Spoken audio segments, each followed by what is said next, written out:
Guys, it is Strider coming at you with some more Pokemon content. Today's going to be, this video is going to be our team builder for week 7. You'll notice some funny stuff here and I will explain it. First off, just my initial thought process going into this week is, listen, if I bring, if there's a good chance I'm playing him next week anyways.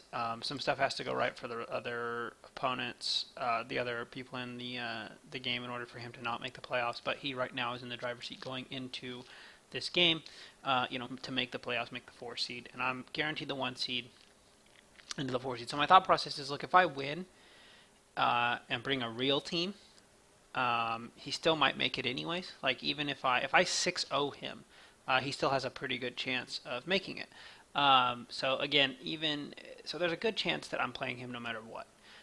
So I really did not want to bring a real team because I didn't want to bring like a team that I thought out really well and just, kind of maximized and optimized to fight his team, because then, he has an advantage going into the next week. He can build his team around what he thinks I'm going to do. And if I lose, then I'm guaranteed to play him. So like even if I bring a real team and I lose, then now he knows what I think works against him, and I have to play him again anyway. So there was literally almost no, and since I'm the 1 seed no matter what, there's just no incentive for me to bring a legitimate team. Just nothing, like none. So I brought kind of a fun setup team, like half these Mon set up. I brought one defensive Mon that I think matches up okay against him, but I don't know. Anyways, so the core and what I'm going to start, mainly because almost every game he started Blissey, and Blissey cannot touch this thing, basically no matter what, unless it's bring Seismic Toss, and he doesn't like to bring Seismic Toss. He likes to bring like Ice Beam and Flamethrower, like attacking moves, so I wasn't worried about that. But anyways, I have Substitute, Agility, Baton Pass. You'll notice I have Baton Pass here again. Somehow, when I was making this team, something weird happened with, I don't know, I lost connection or something, and it dropped some of my moves, and I swear I put Thunderbolt there. But I don't know, and I'm pretty sure I did, but for whatever reason it didn't stick, and I ended up fighting with this. So this is what I'm just going to show you, because this is what I fought. The same exact thing happened with Garchomp. I had Substitute there, where Dragon Claw is. So again, with these 2 Mons, I actually end up just with 3 moves, so that was kind of a bummer. I end up having, this was, again, so I have no way to actually attack with this thing, so I was like, well, that's a bummer, but whatever. And I brought a lot of HP, again, so I can make sure I live my substitutes live through his Ice Beams and Flamethrowers that I expect him to have. I'm faster than everything except for his Mega Aerodactyl, which I can't outspeed anyways. With no speed investment and timid nature, you'll see here the next fastest thing he has after that I've ever seen. He's never brought Scolipede, so that's not. But anyway, Scolipede quickly outspeeds me anyways. But so I have 325 speed here, which speed ties at least, or no, I think it outspeeds.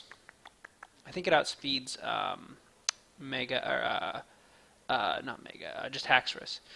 So that's kind of the plan here. Is he's going to substitute Agility and Baton Pass into either. My plan is any one of these 4 Mons. Arcanine, he doesn't really want to, but any one of these 4 Mons appreciate that speed. Slowbro, I really need to get a lot of speed up if I really want to outspeed things. Like I need to get 3 speed boosts off or something like that, or like two agilities off to really outspeed a significant chunk of his team. But anyways, let's just get right into it. So there's our Jolteon set. Our Garchomp set, I mess up here, I realize now, because I think actually I only needed to hit 322 speed. But I made this speed creep Jolteon because I don't know why. But anyways, this should have been 322. Again, like I said, I did not put a ton of thought process into this team because I did not want to even like subconsciously put in stuff that I would bring normally. Not to say these sets are bad, just I wanted to just bring something fun. I wanted to have fun with it. So again, this was supposed to be Substitute, but I have Dragon Claw, so I have Sword, Stance, Earthquake, Dragon Claw, and Dragon Claw. And I got the Life Orb here just to hit as hard as I possibly can. And then, yeah, I got enough speed here. This definitely outspeeds his Haxorus, and then I got a ton of HP to hopefully have my subs live like more hidden power or flamethrowers and stuff, if that may be. And then I don't have. Oh, I accidentally put this into defense. Gosh darn it. Man, I just did not do a good job prepping this week. I had so many mistakes. I don't know if maybe this was to do with the weird connection issues I was having. I don't know what. I really don't know what happened with this team, guys. Like, there's some weird crap going on. Next year I have Slowbro. He requires a lot of speed boost, but if I can get him off, he almost went to the game by himself. Just stone with like such high defense, and then if I can get like a Calm Mind off faster than something else can hit me, I'll beat just about anything. Um, yeah, so there's that set. Pretty standard set. I've brought this before. Calm Mind, Slack Off, Side Shock, and Scald. Arcanine is defensive. He's there to check some things like maybe if like the nice thing about this is I can bring this in to get something like what can I bring this in against? I don't know. There's various like Haxorus and stuff, and then I can on the switch if he switches into the I think what his two best switch-ins are are his Nega Aerodactyl and his Azumarill, and if I can burn them on the switch, I'm in good shape. And then again, the wild charge, since that's a common scenario I think happening is they switch into Azumarill or Aerodactyl on the Will-O-Wisp. I get the Will-O-Wisp, and then I can wild charge to deal a big chunk of damage to either of them. And with the burn, I should be in pretty good shape to live whatever they want to hit me with. Next here we have Scizor. Swords Dance, Roost, Bullet Punch, and I didn't bring U-Turn this time. I brought Bug Bite to do like max damage. Pretty standard set actually here. This is one of the more standard sets I have. Yeah, just a very whatever set with Scizor. Just set up and win. Even he's a nice too. He's a nice like Mega Scizor sets up on so many different things that even if my initial plan of Jolteon into like some crazy sweeper plan doesn't work out, he's a decent backup plan to have.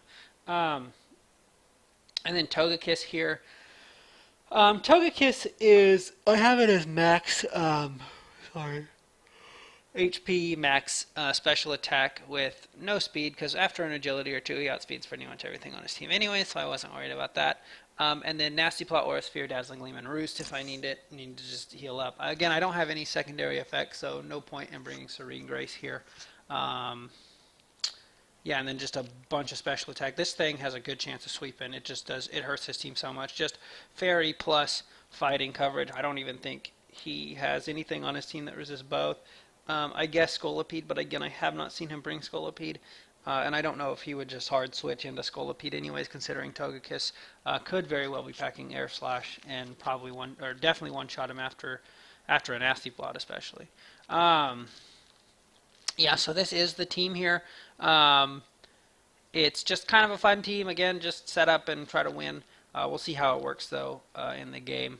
Thanks for watching, guys, and have a good one.